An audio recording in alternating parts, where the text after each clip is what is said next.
E nós já falamos sobre o fato de nós sermos intimidados pelo mundo e também de nós sermos intimidados pela religião. Nós já falamos sobre isso. E hoje nós vamos dar continuidade, falando sobre a intimidação que muitas vezes nós podemos sofrer com a nossa família. Tá? Então vamos lá, eu vou ler alguns versículos aqui. Abra sua Bíblia, nós vamos passar aqui em cima também. Lá em Mateus capítulo 10, do versículo 21 e o versículo 22. Está escrito assim, tá aí? Os irmãos acompanham aí. Então, Jesus está falando, né? O irmão entregará à morte o seu irmão, e o pai ao filho, e os filhos se rebelarão contra os seus pais, e lhe causarão morte. E por causa do meu nome, fala assim, por causa do meu nome, sereis odiados de todos. Contudo, aquele que permanecer até o fim, esse será salvo. Amém? Então aqui Jesus está ensinando algo para os discípulos. Então nós já aprendemos que nós sofremos intimidação por conta da religião. Nós já aprendemos que nós sofremos intimidação por conta do sistema desse mundo. Mas muitas vezes nós também vamos sofrer intimidação por conta da nossa família. E é isso que Jesus está ensinando um pouco para os discípulos aqui. Ele está falando, haverá um tempo em que os filhos se levantarão contra os pais e que os pais se levantarão também contra os filhos. Haverá um tempo que a palavra do Senhor, a Bíblia diz que ela é como uma espada afiada de 2 gumes. Ela corta, né? Então quando a palavra vem, e vamos supor dentro de uma casa, alguém é convertido e o outro não, pode ser que haja um tipo de conflito. E é sobre isso que nós vamos falar hoje aqui. Vamos ler mais 2 versículos. Ainda lá em Lucas, no Novo Testamento, no capítulo 14, no versículo 25 ao 26, está escrito assim: milhares de pessoas acompanhavam Jesus. Então, dirigindo-se à multidão, lhes declarou: se alguém deseja seguir-me e ama o seu pai, fala comigo, o seu pai, a sua mãe, a sua esposa, seus filhos, seus irmãos e as suas irmãs, até aí, e até mesmo a sua própria vida, mais que a mim, não pode ser meu discípulo. Então, peraí, o que o Senhor Jesus está falando aqui? Ele está falando que eu não devo amar mais a minha família do que a Ele. O meu amor maior deve ser por Jesus. Então é isso que ele está ensinando aqui. Vamos ler ainda mais um versículo. Em Mateus capítulo 19, versículo 29. Lá em Mateus 19, 29 está escrito assim: também todos aqueles que tiverem deixado casas, irmãos, irmãs, pai, mãe, filhos ou terras por causa do meu nome, receberão 100 vezes mais no tempo presente e ainda herdarão a vida eterna. Então aqui Jesus está respondendo uma pergunta de Pedro, né?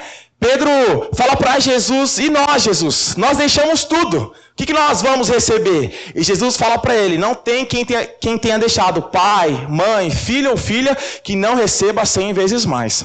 Então, quando você fala de família, é algo importante para nós, sim ou não? Quem é que ama a mamãe? Ali, ó, ali tá o Carlinhos e a Simone. Tem mais algum pai na área? Não, eles foram...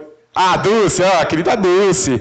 Vieram lá de São Paulo, irmão. A Dulce falou: vou meter esse carro na estrada. Veio dirigindo, só 160, passou todos os radar. Pra ver o Pierinho. Ah, Pierinho, já é o Pinheiro, né? Agora é um homem, mora sozinho. O homem Pinheiro, não é mais o menino Pinheiro, né? Mas por que ela fez isso? Porque é família, né? Da mesma forma, cadê o Vitinho? Não tá aí? Tá nosso adolescente? Ficou super feliz de ver a família. O João fica feliz de ver a família. Todos nós ficamos felizes e em paz quando estamos juntos com as nossas famílias. Mas e quando nós começamos a entender que nós podemos começar a ter algum tipo de intimidação acerca da nossa família? Como nós devemos nos comportar em relação a isso? Poxa, a igreja quer me separar da minha família? A palavra quer me deixar longe dos meus pais? Será que é isso mesmo que Jesus está falando? Mas ele mostra algo que a Bíblia comprova. Se você deixar pai e mãe, você recebe 100 vezes mais. Se você amar ele mais que a sua própria família, você pode ser discípulo. Então, ele nos deixa um ensinamento aqui. E para falar um pouco mais sobre isso, o que significa deixar a família? O que significa amar menos a sua família e ter Jesus como seu maior amor? Né? E para falar sobre isso, eu quero falar com você sobre um homem. Abre a sua Bíblia lá em Juízes. Está lá no Velho Testamento, gente.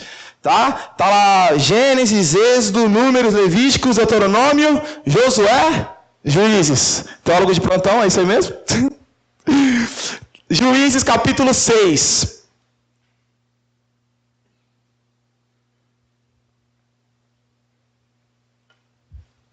Juízes capítulo 6. Quem ganhou ovo de Páscoa aí, gente? Ixi, ninguém ganhou, meu. É nós, estamos juntos, eu não ganhei não. Juízes capítulo 6, irmãos. Então, só para os irmãos entenderem a história. A Bíblia fala que Deus levanta Moisés para libertar o povo do Egito. Moisés vai, liberta o povo. Moisés morre no deserto e ele levanta um sucessor, que é Josué. E Josué começa a conquistar a terra prometida. Só que Josué também morre. Né? E a Bíblia fala que o povo então começa a se perder nos caminhos do Senhor. A Bíblia fala que o povo começa a se prostituir adorando outros deuses. Então chega um tempo no povo de Israel onde Deus começa a levantar homens, né, que se chamam juízes. Então, nesse tempo, o que acontecia? O povo vivia num ciclo vicioso. Qual que era esse ciclo? O povo pecava. Depois que eles pecavam, Israel era feito escravo de outra nação. Depois que eles eram feitos escravos, que a vida estava miserável, eles se arrependiam. Deus levantava então depois um juiz, libertava o povo e ficava tudo em paz. Aí sabe o que eles faziam? Pecava de novo. Pecava de novo. Tornava escravo de novo, Deus ia levantar um juiz de novo e ficava em paz de novo. E depois aconteceu o quê? Pecava de novo. Vai lembrar disso, né? Dá uma música. Pecava de novo. Brincadeira, dá um forró. Então esse era o tempo. E quando chega aqui, Deus levanta um juiz. E o nome desse juiz fala comigo, Gideão. Aí é um nome bom que você dá para o seu filho, não é um nome que traz força. Ô Gideão, fala papai. Né? Um bom nome. Então, vamos entender um pouquinho aqui sobre a história de Gideão. Quem era Gideão, irmãos? Para os irmãos entenderem. Para você começar a entender quem é Gideão. Lá em Juízes capítulo 6, no versículo 15, a Bíblia está escrito assim, ó. A Bíblia fala que Deus fala com Gideão e ele responde. Vamos ver quem que Gideão vai falar que ele é para o Senhor. Está escrito assim, Deus fala com ele, ele responde a Deus, ele diz assim, ai de mim, meu Senhor, como posso salvar Israel? O meu clã é o mais pobre da tribo de Manassés e eu sou a pessoa menos importante da minha família. Então fala assim, ó, Gideão era um Zé Ninguém. Esse era Gideão. Ele fazia parte da menor tribo, ele era o menor da família dele, ele era o mais pobre. No fundo, ele está falando o quê? Deus, eu não sou ninguém.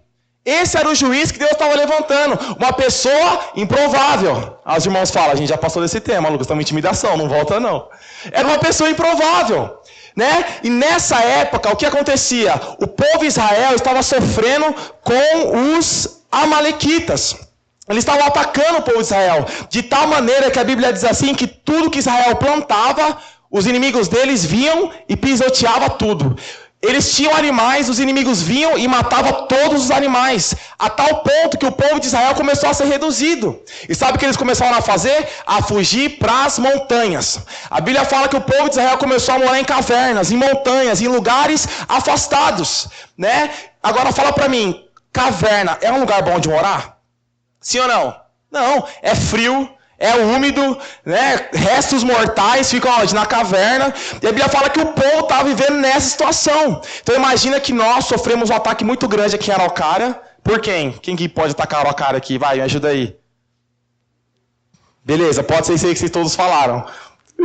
Ataca, e a gente pega e tem que viver no mato. Né? No mato. É fácil viver no mato, gente? Não é uma vida ruim? Você que tem, não tem água quente, não tem luz, não tem repelente. Não tem, irmãos. Vai ser ruim. E era assim que o povo de Israel estava, vivendo fora da cidade onde eles tinham uma vida. Totalmente escravo. E aí a Bíblia diz que Deus então fala com Gideão. Né? E a Bíblia fala que Gideão estava fazendo, sabe o quê? Deixa eu olhar aqui que eu sempre esqueço a palavra. Estava malhando trigo E algumas versões falam no lagar. A minha fala num tanque de prensar uvas. Olha, se era um tanque de prensar uva, por que ele estava malhando trigo? Estava fazendo a coisa certa no lugar errado. Mas sabe por que ele estava fazendo isso ali? Porque ele estava com medo. Ele não podia ir até a cidade, pegar o equipamento correto para moer o trigo. Ele tinha que fazer no de uva porque é o que tinha. Eles estavam fugindo, eles estavam escondidos. E nessa situação, Deus começa a falar com Gideão. Ele fala, Gideão, eu vou levantar você para libertar o povo de Israel. Aqui que Gideão fala, eu sou o menor, pelo amor de Deus. Eu sou o menor, sou o mais pobre, Deus. Tenho nada para oferecer. Alguém se identifica às vezes com isso?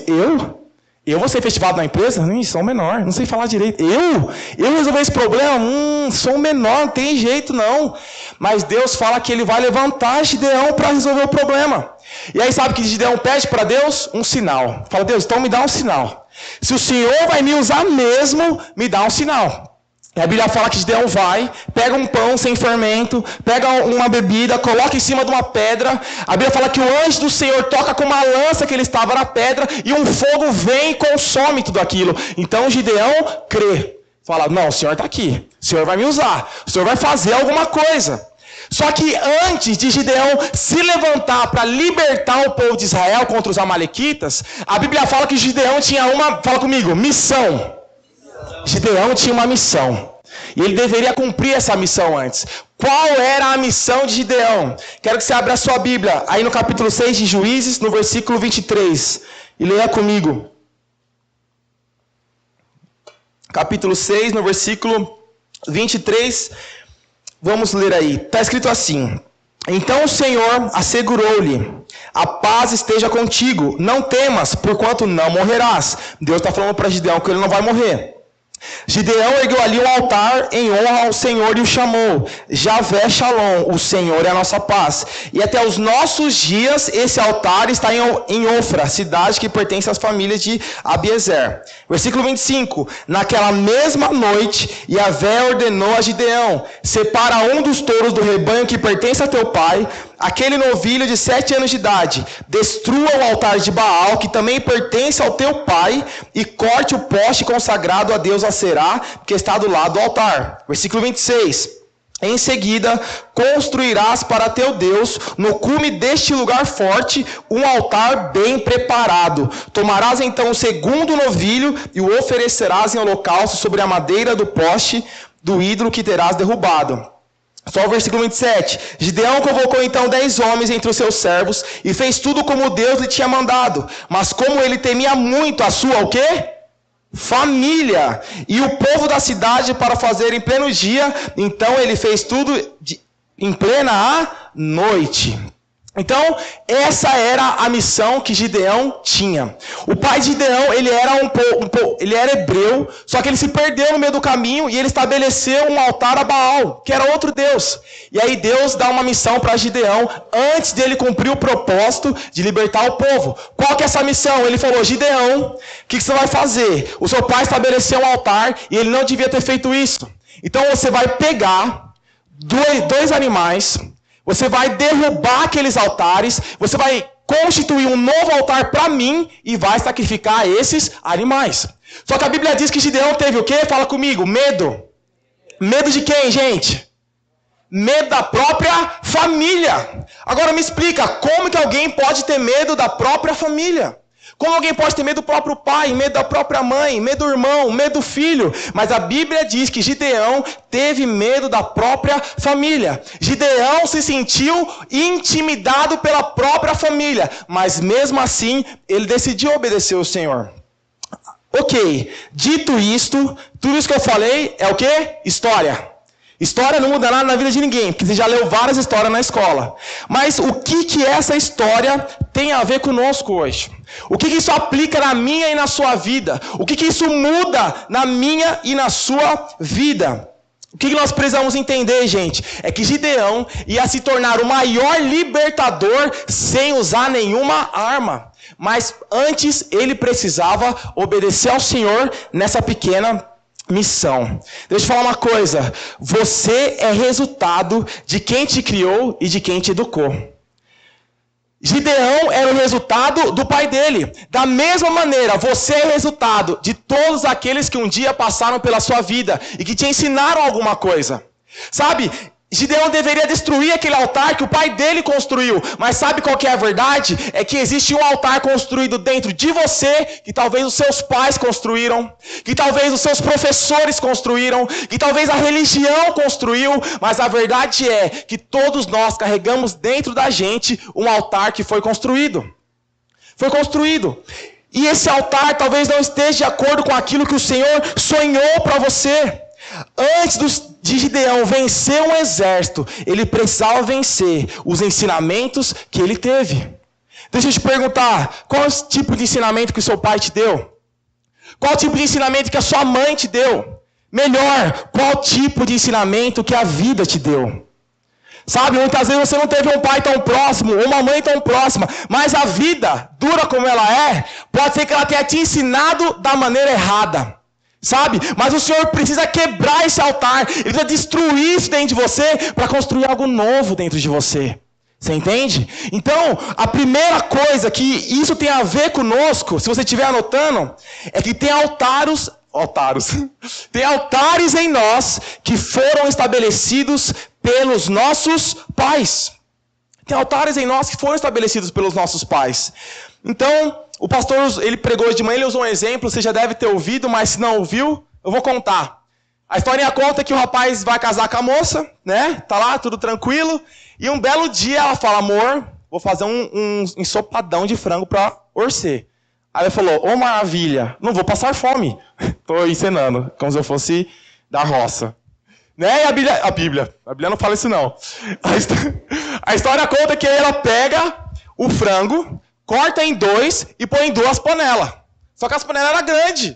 Aí o moço ficou olhando e falou, mulher, tô entendendo isso não. Aí sabe o que ela falou? Não quero nem saber. Não me enche o saco, ele tá fazendo. Você ainda vai estar reclamando? Ó, identificou? Identificou da brincadeira. Né?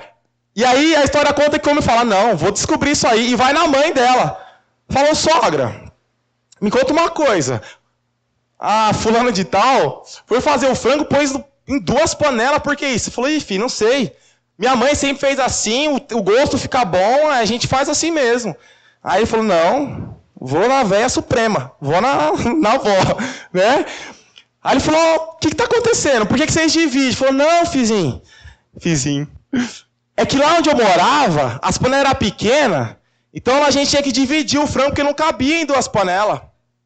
Ou seja, ela estava vivendo sobre um altar que foi construído pela mãe dela. Mas ela precisava viver desse jeito? Não. Hoje tem panela tão grande que cabe até um boi. Né? Lá em Mauá tem R$1. Já aqui tem alimentação por R$1? Tem? Tem lá em Curitiba? Uma vez eu fui comer lá. Umas 3 vezes. Mentira, umas 5. Foi umas 10. Passei uma vergonha. Saí da escola, comecei a trabalhar. Falei, vamos comer R$1, né, meu? Não tô podendo. Tinha um restaurante mais da hora na frente, né? Fui lá, comi R$1, humildão. Uma vergonha. A hora que eu saí, uma menina da escola, na janela do outro restaurante. Você é fiel mesmo, hein, Deus? Aleluia. Glória a Deus. Mas eu lembro que tinha uns panelão, gente. E a torneira de água ficava aberta assim no feijão, eu ficava indignado com aquilo. Falando, nossa, dá pra nadar aí dentro. Foi uma piscina quase. Né? Por que eu tô falando disso? Ah, lembrei. Estou falando de feijão. Então foi estabelecido naquela menina algo que foi a partir da mãe dela e que ela não precisava viver daquele jeito. Da mesma maneira somos nós. Muitas vezes nós vivemos de uma maneira, pensamos de uma maneira, falamos de uma maneira, respondemos de uma maneira, simplesmente pela maneira como nós somos criados. Mas sabe, o Senhor Jesus, Ele deseja quebrar todo esse altar na sua vida hoje, para construir algo novo, para construir uma mulher nova, um homem novo, uma maneira nova de agir, de responder. E você precisa abrir o seu coração para isso. Queria falar um pouco do meu testemunho para você. Minha mãe foi para a igreja, tinha 7 anos de idade. Era um pretinho desse tamanho, ramelentinho assim, brincadeira. Né? Foi para a igreja com 7 anos de idade. Uma bênção, a melhor coisa que já aconteceu na minha vida foi minha mãe ter me levado para a igreja. Foi a melhor coisa, irmão, que aconteceu na minha vida. E depois a minha esposa, que não está aqui. Ela está em São Paulo. Tô falando para você depois falar para ela, entendeu? Não é brincadeira. E sabe, eu corri o risco de não ter quebrado o altar e ter vivido como meu pai viveu. E quem é o meu pai? Irmãos, eu admiro demais meu pai. Poucos aqui talvez conheçam meu pai. Lógico, né? Todo mundo mora em Araucária quase. Ninguém, meu pai nunca veio aqui. Mas sabe, eu admiro muito meu pai. Eu amo muito meu pai. Eu tenho um ótimo relacionamento com meu pai. Mas não foi sempre assim. Sabe? O meu pai ele cresceu lá em Minas Gerais. Deve ter sido do pai do pastor Bruno, né? O meu avô era caminhoneiro. E como que é a vida de caminhoneiro? Irmão, caminhoneiro não para. Caminhoneiro aperta parafuso no dente. O bicho é grosso, caminhoneiro é grosso, né? Se tem um caminhoneiro aqui, eu estiver errado, me corrige, né? Não sei. Irmão é caminhoneiro. Não, irmão ali é do bem, né? É antigamente, irmão, antigamente. Tô brincando. Então, qual era o pensamento do meu avô, irmãos? O meu papel de homem é pôr comida dentro de casa e acabou. Né? Então esse era o ensinamento do meu avô e foi como meu pai foi criado. Meu pai foi criado sem um pai presente. Meu pai foi criado sem abraço. Meu pai foi criado sem carinho. Meu pai foi criado sem amor. Sabe quem ensinou quem ensinou meu pai a andar de bicicleta? Ninguém. Sabe quem jogou bola com meu pai? Ninguém. Por quê? Porque ele não tinha um pai. E sabe, quem acabou crescendo dessa maneira por consequência disso? Eu acabei crescendo dessa maneira. Por quê? Porque o meu avô construiu um altar, que talvez o meu bisavô construiu, que meu pai não destruiu, e ele começou a construir esse altar em mim. Eu lembro até hoje, eu aprendendo a andar de bicicleta sozinho no quintal de casa. Ninguém me falou que tinha freio. Sim, eu me arrebentei na parede. Né? Os meninos falam, mano, você joga a bola mó bem, o que acontece? Bate palma quando eu faço gol e tal. Fala, mano, aprendi sozinho. Mais ou menos. Sabe? Mas um dia, e que glorioso dia, irmãos. Minha mãe falou assim, vamos para a igreja. Sabe? Foi o dia mais feliz da minha vida. Naquele dia, não exatamente naquele dia, mas ali começou, a minha história começou a ser mudada. Sabe por quê? Eu tinha todas as condições de ter um casamento destruído hoje. Eu tinha todas as condições de sequer talvez ter falado para minha esposa que eu amo ela. Você entende? Eu tinha as condições de sequer talvez tratar bem a minha esposa. Porque, irmãos, meu pai... quantas vezes no Natal eu e minha mãe ficavam no portão, esperando meu pai buscar a gente. Esperando. Meia-noite, 1h da manhã, 1h30. Sabe onde a gente estava? No portão, esperando. E depois nós descobrimos. Meu pai, infelizmente, traiu a minha mãe, ele estava com a outra mulher, e eu e minha mãe estavam onde lá? Esperando. A vida inteira foi assim, esperando. E sabe, isso construiu um altar dentro de mim, e eu poderia ser uma pessoa completamente diferente de quem eu sou hoje. Mas graças à graça do Senhor Jesus, que me alcançou, esses altares foram quebrados na minha vida. E eu sou um homem completamente diferente. Deixa eu te falar uma coisa, se os meus altares têm sido quebrados, os seus altares também podem e devem ser quebrados. Só que você precisa querer, você precisa abrir o seu coração e reconhecer, Senhor Jesus, eu sou igual a minha mãe nisso, eu sou igual ao meu pai nisso, eu falo desse jeito, eu trato a minha esposa assim, o meu marido assim, mas eu não quero ser assim, Senhor, me transforma. Sabe, hoje eu estava falando com um membro da minha célula, ele estava abrindo o coração sobre algumas coisas, e ele falou assim para mim, Lucas, eu faço isso, mas eu não quero fazer. Aleluia. Isso é a palavra. O bem que eu quero fazer, eu não faço. Mas o mal que eu não quero, eu acabo fazendo. É isso que Paulo fala. Mas o primeiro passo é desejar ser transformado. É desejar que o seu altar seja completamente quebrado. Olha, eu sinto muito de Deus de falar isso para você. Existe uma vida feliz para você. Eu sinto de Deus de falar isso para você. Eu não sei quem são todos que estão aqui, como você entrou aqui, quais são os seus sonhos, pelo que você acorda toda manhã para batalhar, mas eu sinto de Deus de falar, existe uma vida feliz para você. Existe uma vida plena, uma vida completa para você. E sabe, por favor, talvez você está pensando no seu lugar, eu vou ficar rico. É isso. Não. Eu não estou falando de alegria, de dinheiro, eu estou falando de Jesus. É Ele que traz alegria e completude para nós. Existe uma vida feliz para você. Existe uma vida feliz para você, creia nisso. Mas deseje ter os seus altares completamente quebrados. Destrua os seus altares, assim como Gideão destruiu os altares do pai dele. Deixa eu te falar, qual altar foi construído em você? Que homem não chora? Qual mais foi construído em você? Que homem não pode ser tão carinhoso, que homem não pode demonstrar fraqueza. O que mais foi demonstrado para você? Mulher, Não confia em homem? Não dá para confiar em homem, não. Tem que ter a própria vida. Olha, quais altares foram construídos dentro de você. Hoje é um dia que o Senhor separou para levantar homens e mulheres com novos altares a Ele. Amém? Creia nisso, creia nisso. Olha, você vai ser transformado. Assim como esse altar que foi quebrado na minha vida, e uma vez que você permite que o altar seja quebrado na sua vida, o Senhor Jesus começa a usar você para quebrar outros altares.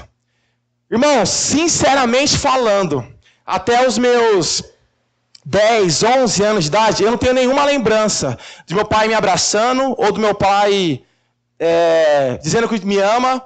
Meu pai é uma ótima pessoa, me ensinou valores muito bons. Mas sabe qual é a lembrança de afeto mais carinhosa que eu tenho do meu pai? Você não vai acreditar. Uma vez eu cheguei da escola, pequeno, irmão, sei lá, tinha 8, 9 anos. Eu não sabia fazer a lição, meu. Não sabia. O que ele pensou? Tá bagunçando na escola. Só pode. O que ele fez? Me deu uma surra. Catou no pau, pau. Não. Me bateu de chinelo. Aí eu fiz xixi na calça. Aí ele falou assim, senta no sofá, a próxima vez eu sei pra cagar, e depois porque cagou. Eu falei, tá pega, velho. Tá pega, parça. Né? E eu lembro que eu fiquei ali no sofá, aí eu mudei de sofá, eu lembro dele falando, eu falei pra você mudar de sofá, volta pro sofá. Pro outro sofá. Passou aquilo e tal, e aí ele me procurou, e aquele dia eu nunca esqueço disso, que ele me pediu desculpa. Filho, desculpa, pai não devia ter feito isso dessa maneira com você, tal. Depois nunca mais me bateu. Aí eu cresci rebelde. Não cresci rebelde não. Depois nunca mais me bateu. Mas é a lembrança mais afetiva que eu tenho que eu lembro do meu pai em relação a isso, sabe? Mas eu decidi que esses altares não permaneceriam na minha vida. Você entende? Eu decidi que eu não trataria a minha esposa como muitas vezes eu vi o meu pai tratar. Você entende? Por quê? Porque o Senhor Jesus transformou a minha vida. Aleluia! Creia nisso. O Senhor quer transformar a sua vida também. Então qual é a primeira coisa? É ter os nossos altares completamente destruídos. Aliás, a primeira coisa que eu falei é que os altares foram estabelecidos pelos nossos pais. Qual é o segundo ponto? É sobre isso que eu estou falando. É que os nossos altares precisam ser completamente destruídos. Então lá em Juízes, no capítulo 6, versículo 26, diz assim: em seguida, construirás para o Senhor, no alto deste lugar forte, um altar bem preparado. Olha, deixa eu te falar uma coisa. Aqui Deus dá a ordem para que Gideão construa um altar. Mas agora é um novo altar. É um altar dedicado ao Senhor. Não é mais um altar constituído pelos pais dele. Só que há um detalhe. Altar, irmãos, altar foi feito para ser edificado e estabelecido. Altar não foi feito para ser destruído. Por isso que é tão difícil você parar com os costumes que você trouxe lá de trás. Por isso que é tão difícil você tratar a sua esposa diferente, você tratar o seu filho diferente, você tratar as pessoas diferente. Por quê? Porque altar não foi feito para ser destruído, altar foi feito para ser edificado. Mas o Senhor vai edificar um novo altar em você quando você se posicionar para destruir os velhos altares. Você entende? Por mais que seja difícil, por mais que seja complicado, tenha disposição. Sabe por que naturalmente a sua família vai começar a te intimidar? Que é o ponto onde nós saímos? Justamente por conta disso. Porque você vai ser alguém que vai começar a destruir os altares antigos que eles trazem a vida toda. Você entende? Então isso pode trazer algum tipo de intimidação. Fala assim, mas a gente sempre foi desse jeito. A gente sempre foi durão. Por que agora você quer negócio de abraçar? Não. Sai vai lá. Que negócio de abraço não. Né? Então, você precisa entender isso.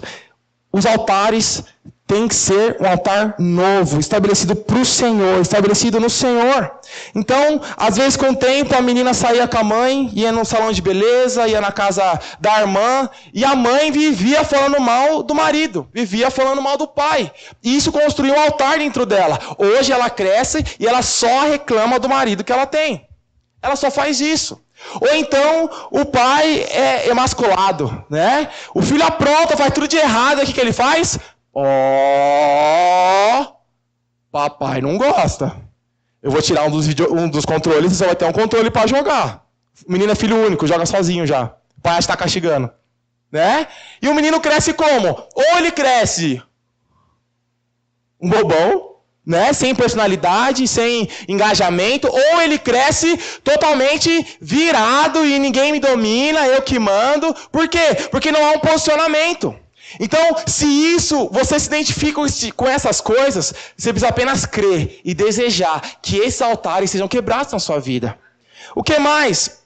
Às vezes você é alguém muito melindroso, né? O Senhor está me transformando ainda nisso. Às vezes eu sou melindroso com a minha esposa, gente. Vou confessar um pecado aqui para vocês. Né? Minha mãe, ela ficava chateada com meus pais separados, então eu cresci mais próximo da minha mãe. Então minha mãe ficava chateada, ela ficava meio assim falar comigo, assim, né? Tipo, deixa ele sentir um pouco da dor. Quando às vezes eu brigo com a Andresa, o que eu quero fazer? Vamos ver se ela aguenta ficar assim, esse grande homem que sou eu, com a mão da pega. Né? Está errado, por quê? Melindre. É um altar que foi construído na minha vida, mas eu entendi que esse altar não vai mais prevalecer. Ele vai ser quebrado. Eu vou aprender a ter um problema e sentar com ela e falar, amor, eu errei mesmo, eu sou assim mesmo, me perdoa, mas eu te amo. Será que ela não está aqui, né? Fala isso. Né? Altares vão ser quebrados. Pessoas melindres, né? Isso precisa ser quebrado também na sua vida. O que mais? Autocomiseração. Você viu o seu pai a vida inteira, a sua mãe a vida inteira, falou o quê? Eu não consigo, eu não gosto, eu não posso. Ninguém gosta de mim. Eu não dou conta. Não, é difícil demais. E você cresceu de que maneira? Igual. Eu não gosto, eu não consigo. Não. Porque todo tempo você é ruim demais. Autocomiseração, altar construído, precisa ser quebrado, né? Então, você precisa perceber quais tipos de altares foram construídos na sua vida. E entender que o Senhor Jesus, Ele te ama e que Ele quer fazer você a pessoa mais feliz desse mundo. Mas para isso, antes de você, assim como o Gideão, derrotar todo um exército, você precisa cumprir uma missão. E essa missão é justamente derrubar os altares que foram construídos. Aleluia! Glória a Deus! Se você não destruir os altares, você vai ser apenas uma cópia dos seus antepassados. Somente isso. Se eu não tivesse destruído os meus altares, eu seria igual ao meu avô, eu seria igual ao meu pai, e meu filho talvez seria igual a mim. Né? Mas eu entendi, e creio que você vai entender isso nessa noite também. Aleluia! Terceiro e último. A Bíblia fala que Gideão destruiu um altar. Então as pessoas acordam no outro dia, vê o altar derrubado e eles vão na casa do pai de Gideão cobrar ele. Falou, nós queremos o seu filho aí que nós vamos matar ele pelo que ele fez. E aí o pai de Gideão diz assim, Baal não é Deus? Que Baal cuide desse problema. Se ele é Deus, ele que se defenda. É mais ou menos o que ele diz. E a Bíblia fala assim, lá no capítulo 6 ainda, no versículo 32. Por esse motivo... Qual o motivo? O motivo em que o pai de Gideão havia falado que Baal é que ia corrigir o problema. A partir daquele dia, Gideão passou a ser chamado de Jerubaal, porque se dizia que Baal lute contra ele, pois seu altar é que foi derrubado. Olha, perceba isso, quando você derruba os altares da sua vida, você também vai receber uma nova identidade. Você não é mais um melindroso, chorão, que não consegue, não. Agora você recebeu uma nova identidade. Antes de Gideão ir lá cumprir o propósito de matar o exército, ele teve a sua identidade alterada, transformada. O Senhor também quer transformar a sua identidade hoje. Ele quer chamar você de filho. Ele quer que você... Tem uma hora que Deus fala assim para Gideão, vai nessa tua força, porque eu estou com você. Deus quer falar isso para você também. Vai nessa tua força, porque eu estou com você, eu estou cuidando de você. Amém? Então, só para os irmãos entenderem, esse povo que estava contra o povo de Israel, a Bíblia sequer cita o número de soldados que eles tinham. A Bíblia só diz que eles eram como gafanhotos, de tanto que eles eram. E a Bíblia fala assim que então Deus fala com Gideão, e Gideão chama o exército, 30 mil homens, que já não dava para o cheiro, já era pouco.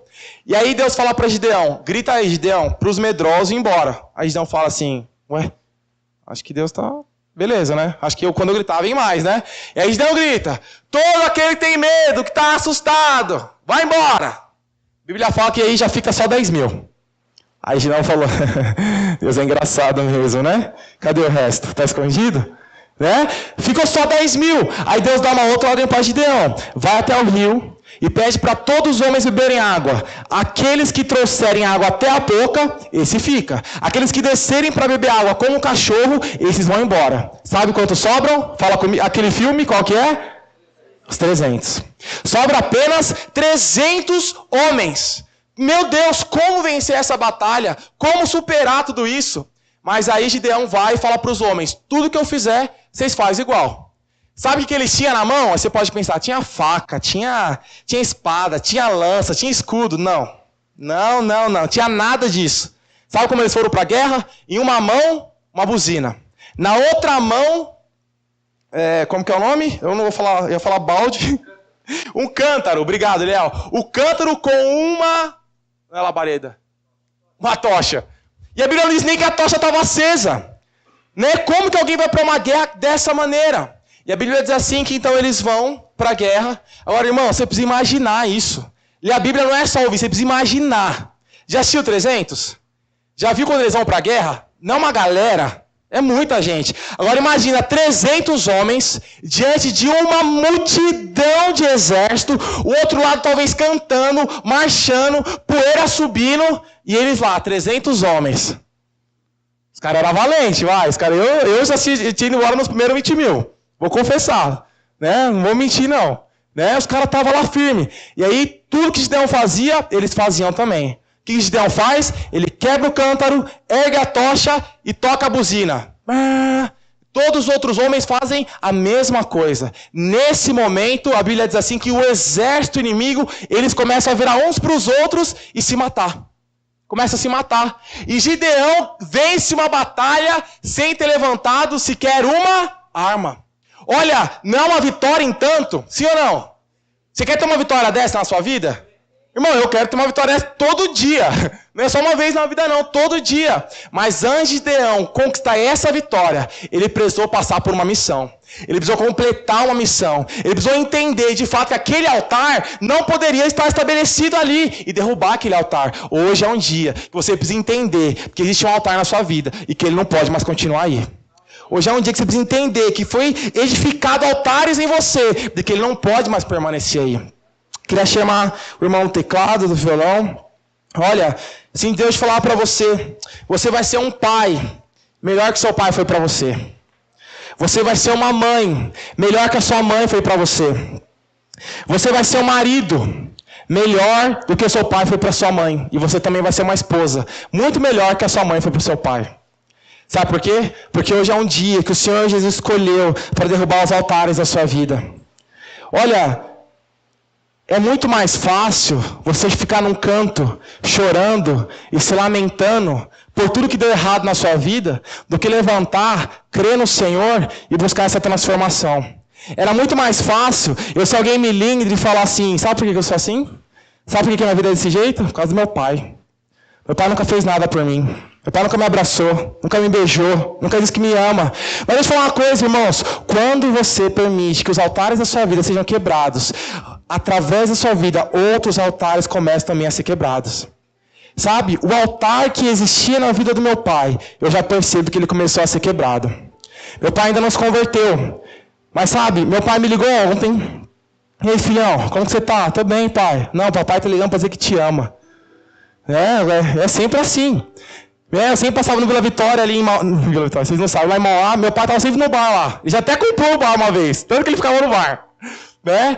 Mas eu sempre comentei meu pai com um beijo no rosto, pedi a bênção. Por quê? Porque o meu altar havia sido desconstruído. E eu também queria que o altar dele fosse desconstruído. Aí você fala, poxa, que bom que ele te ligou ontem. Pois é, ele me ligou de novo hoje. Ei, filhão, nosso Corinthians, 1-0. Tamo junto, Eliel, fica em paz, é só um exemplo. Feliz Páscoa, o papai tá ligando para dizer que te ama. Ligou agora, irmão, 5 e pouca. Eu estava aqui no louvor, quase subindo para pegar. O celular toca. Escrito o quê? Pai. Falei, ô Jesus, obrigado. Sabe, hoje eu não me sinto amado só por Deus. Me sinto amado pelo meu pai, me sinto amado pela minha mãe. Sabe por quê? Porque o Senhor Jesus derrubou altares na minha vida. O Senhor quer te fazer feliz. O Senhor quer ter uma história linda para você. Para sua família, para o seu casamento, para os seus sonhos, para o seu emprego. Mas os altares precisam ser derrubados. Tudo que foi construído precisa ser deixado para trás. Precisa ter uma nova vida em você. E o Senhor Jesus tem essa nova vida para você. Aleluia. Queria que como você está, você fechasse os seus olhos. Queria que você começasse aí no seu lugar a pensar. Quais são os altares que os seus pais estabeleceram em você? Quais são os altares que a sua mãe estabeleceu em você? Eu sinto de Deus que existem pessoas medrosas aqui dentro. Você tem medo, tudo você tem medo. Você tem medo que seu trabalho não vai dar certo. Você tem medo de não ser o suficiente para o seu filho. Você tem medo, tudo você tem medo. Você tem medo. O Senhor Jesus quer arrancar o medo em você, esse altar vai ser derrubado hoje. O que mais foi construído em você pelos seus professores? Deixa eu perguntar, o que a religião construiu em você? Hoje é dia do Senhor derrubar esse altar da religião. O que mais que foi construído em você através de como a sua mãe tratava o seu pai, como o seu pai tratava a sua mãe? O Senhor Jesus está aqui nessa noite, meu irmão, para derrubar todos os altares. Por isso, com os seus olhos fechados, comece a falar para o Senhor. Se você não der conta em falar em palavras, fala em lágrimas. A palavra de Deus diz: bem-aventurados que choram, porque eles serão consolados. O Senhor Jesus está aqui nessa noite. Se você reconhece que quem você é, por conta dos altares que foram construídos, fala para Ele: Senhor, quebra os meus altares nessa noite. Senhor Jesus, derruba tudo que foi construído nessa noite. Fala para Ele: Senhor, eu quero ser um filho melhor, um marido melhor, uma mãe melhor. Se você pode, fala: eu não quero ser igual ao meu pai, não. Eu não quero ser igual à minha mãe, não. Não daquele jeito, Senhor Jesus. Não daquela maneira. Fala com o Senhor, Ele está aqui, Ele está aqui. Fala com o Senhor, Ele está aqui, Ele está te ouvindo.